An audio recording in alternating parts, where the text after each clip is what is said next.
Hello friends समस्त की मोर नमस्कार जय जगन्नाथ।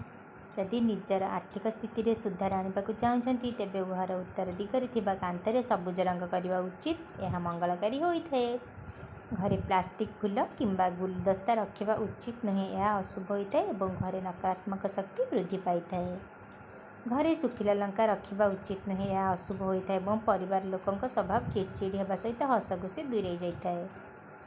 केबे भी अन्य कहार घड़ी मागी निजे व्यवहार करने उचित नहीं, यह अमंगलकारी होता है एवं तांका खराब समय भोगवाक पड़ पारे।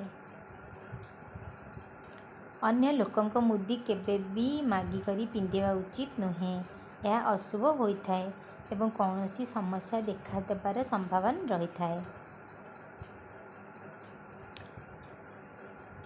अन्य कहार वस्त्र केबे भी मागी करी पिंधिबा उचित नुहे, अशुभ होता है एवं दुर्भाग्य देखा देवा सहित स्वास्थ्य समस्या देखा दिए।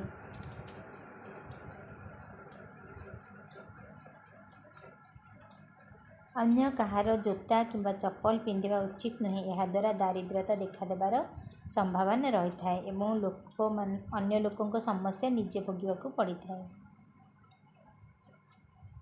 गृहर जोठु दीप जलुची प्रति गुरुवार बा मंगलवार राति गृहर शांत जगार एक दीप जलांतु।